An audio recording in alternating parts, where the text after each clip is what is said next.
untuk menyatakan berhenti dari jabatan saya sebagai Presiden Republik Indonesia terhitung sejak saya bacakan. Pak Harto, begitu sosok Presiden Indonesia kedua ini dikenal sebagai pelaku sejarah yang tercatat panjang dalam perjalanan bangsa Indonesia. Ia hadir sebagai sosok kedua menggantikan Insinyur Soekarno dan berkuasa cukup lama, 32 tahun, sebagai presiden terlama di negeri ini. Kekuasaannya terhenti dengan gerakan reformasi pada tahun 1998 melalui aksi gerakan masyarakat, terutama dari kalangan mahasiswa dengan tudingan KKN, korupsi, kolusi, dan nepotisme sebagai isu penolakan yang kemudian diterima sebagai alasan terpenting. 10 tahun kemudian, Presiden Soeharto kemudian meninggal dunia pada 27 Januari 2008 dengan meninggalkan warisan kontroversial dalam sejarah Indonesia yang terus diperbincangkan hingga saat ini. Soeharto yang lahir pada 8 Juni 1921 di Kemusu, Yogyakarta adalah seorang tokoh militer dan politisi yang menjadi Presiden Indonesia kedua setelah Insinyur Soekarno. Karir militernya dimulai saat bergabung dengan KENIL, kesatuan tentara yang berada di bawah kendali Hindia Belanda.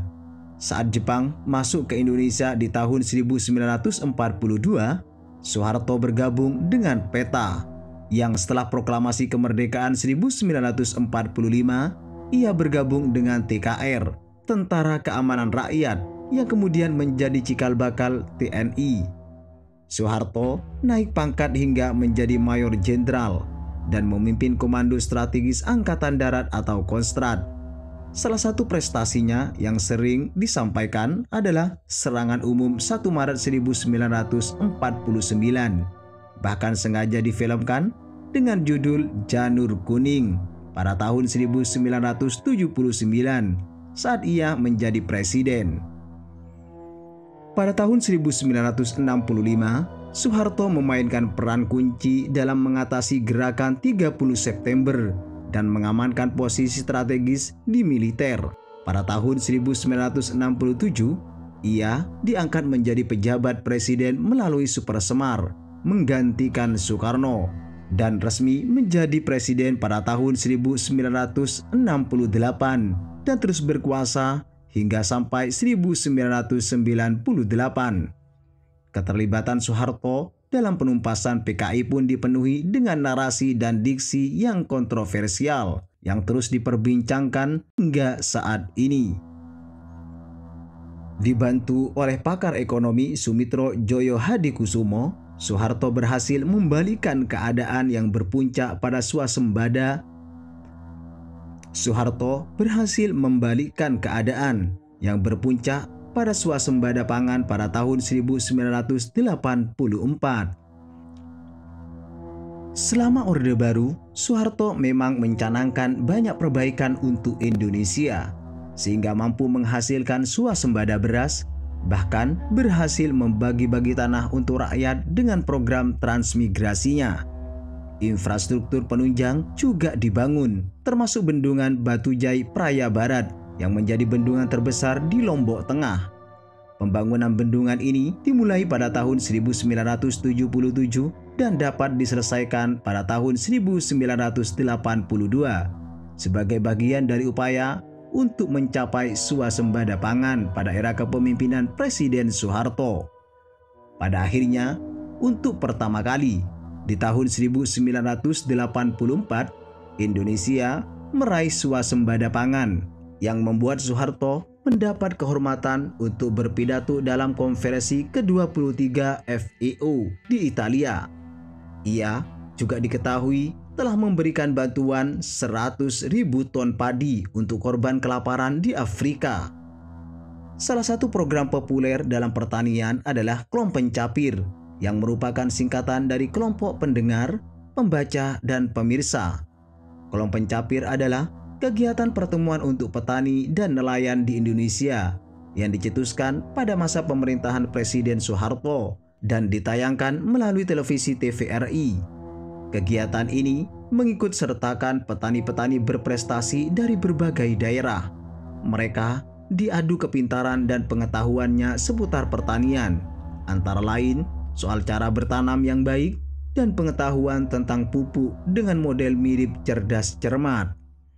Selain swasembada pangan, program Keluarga Berencana atau KB juga menjadi salah satu prestasi dari Presiden Soeharto.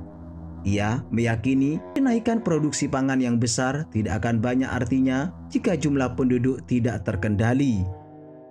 Misi KB adalah tercapainya jumlah penduduk yang serasi dengan laju pembangunan. Hasilnya, angka kematian dapat ditekan.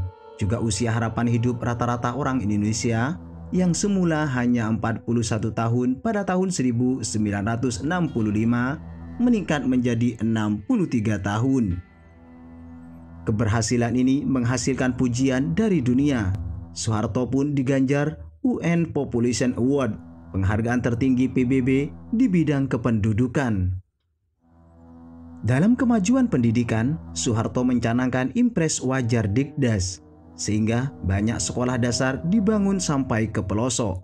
Bahkan, Soeharto mewajibkan pendidikan Pancasila masuk kurikulum pendidikan untuk memperkuat ideologi Pancasila melalui PMP dan penataran P4, termasuk juga memberikan beasiswa Super Semar yang kemudian melahirkan beberapa tokoh penting saat ini. Dalam perjalanannya, Orde Baru juga mendirikan perusahaan Dirgantara Indonesia sehingga membuat pesawat terbang, pesawat seri N250 Gatot Kaca buatan PBB. Terobosan di bidang Dirgantara Indonesia terbang perdana di langit Indonesia pada 10 Agustus 1995. Di dunia otomotif, Indonesia juga menghasilkan mobil nasional dengan merek Timur. Namun demikian, selama menjabat, rezim Soeharto disorot dalam perkara-perkara pelanggaran hak asasi manusia dan korupsi. Komisi untuk Orang Hilang dan Korban Tindak Kekerasan atau Kontras mencatat setidaknya 10 kasus terjadi pada era Orba, di antaranya terkait dengan penembakan misterius atau Petrus yang terkait dengan kriminalitas, daerah operasi militer di Aceh dan Papua, peristiwa Talang Sari, sampai penculikan dan kerusuhan pada Mei 1998. Penembak misterius atau biasa masyarakat sebut dengan akronim Petrus merupakan kasus yang cukup mendapat sorotan dari pemerintahan Orde Baru. Kasus Petrus, jika ditarik benang merahnya, berawal dari operasi penanggulangan kejahatan di Jakarta. Pada tahun 1982, Soeharto memberikan penghargaan kepada Kapolda Metro Jaya, Maijen Pol Anton Sujarwo, atas keberhasilannya membongkar perampokan yang meresahkan masyarakat. Melihat perlunya hal serupa diterapkan oleh seluruh daerah, pada Maret di tahun yang sama, di hadapan Rapim ABRI, Soeharto meminta polisi dan ABRI mengambil langkah pemberantasan yang efektif, menekan angka kriminalitas yang terjadi di tengah masyarakat. Hal yang sama diulangi oleh Soeharto dalam pidatonya tanggal 16 Agustus 1982 yang meminta angka kejahatan dan premanisme ditekan dengan pemberantasan para pembuat onar. Walaupun ini dilema, namun bisa dikatakan bahwa masa-masa itu kondisi Indonesia terasa aman. Meskipun kemudian ketakutan juga menjalar pada para pengkritik. Selain itu, tangan besi Pak Harto mampu membekukan setiap pergerakan separatis atau pembuat onar kala itu. Tentunya dengan pendekatan ala militer khas background yang ia miliki, yaitu dengan adanya operasi serta misi-misi sistematis sekaligus rahasia yang dijalankan. Walaupun di sisi buruknya, kebebasan berpendapat dan berekspresi sangat minim pada masa pemerintahannya. Namun di sisi lain, ketenangan dan kendali pemerintahan terhadap rakyatnya bisa dikatakan absolut. Hingga kemudian, krisis moneter melanda Indonesia yang kemudian menjadi salah satu kunci kejatuhan rezim Orde Baru. ditambah sejumlah blunder politik di detik-detik akhir kekuasaannya, memicu gelombang rakyat yang menuntut perubahan. Soeharto pun mengundurkan diri pada 1998 di tengah krisis ekonomi dan gemuruh gerakan reformasi di tengah bangsa Indonesia. Jika dilihat dari sejarahnya, Soeharto bukan tidak memiliki pengalaman untuk menghadapi gerakan mahasiswa. Sebelumnya, beberapa aksi mahasiswa juga pernah terjadi, mulai dari peristiwa Malari pada tahun 1974, ITB pada 1978 dan 1989, UGM 1992, BPPC 1992, SDSB 1993, dan Belangguan pada tahun 1993, namun semua bisa diatasi dengan mudah. Seharusnya begitu juga dengan aksi reformasi 1998. Namun Soeharto ternyata bisa dikatakan kalah dan memilih mundur. Rasanya jika hanya soal urusan demo, Soeharto bisa menyelesaikan dengan tangan besinya. Akan tetapi, dendam kesumat rakyat pinggiran terhadap kelas menengah yang selama ini hidup enak meledak secara tiba-tiba, yang dipicu oleh kondisi ekonomi akibat meroketnya inflasi yang menyebabkan harga bahan pokok ikut naik. Penjarahan terjadi di mana-mana, mal dibakar, toko-toko digasa, yang akhirnya Soeharto pun lengser dengan elegan melalui pidato pengunduran dirinya. Ketika Soeharto wafat pada 27 Januari 2008, tidak sedikit juga masyarakat Indonesia yang berduka dan bahkan merindukan suasana presiden terlama itu. Tapi tak sedikit pula yang meyakini bahwa ia adalah biang dari segala kebobrokan negeri ini.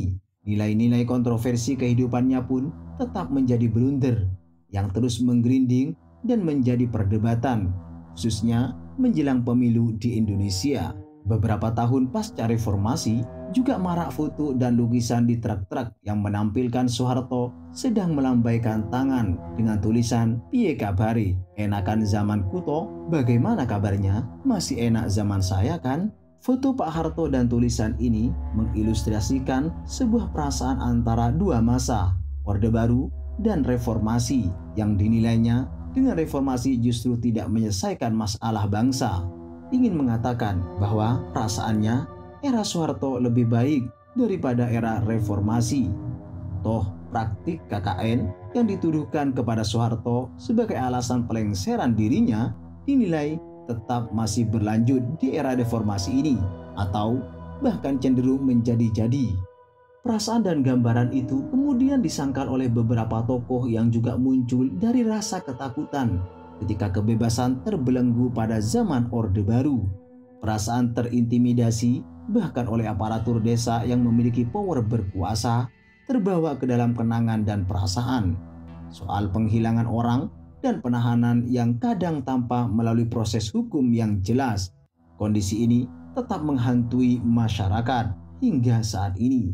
Maka, terlepas dari kontroversinya, Presiden Soeharto telah banyak membuat rakyat Indonesia tersenyum. Kendati di satu sisi ada juga yang merintih karena tangan besinya dan praktik KKN, korupsi, kolusi, dan nepotisme. Mestinya, apa yang baik dari Presiden Soeharto dipertahankan dan tak perlu malu untuk mengakuinya. Apalagi antipati pada segala hal yang berbau Orde Baru. Sebaliknya, jika melihat hal yang buruk yang sekali ada tanda-tanda dan bau-bau KKN akan hidup kembali, ditolak dan menjadi musuh bersama.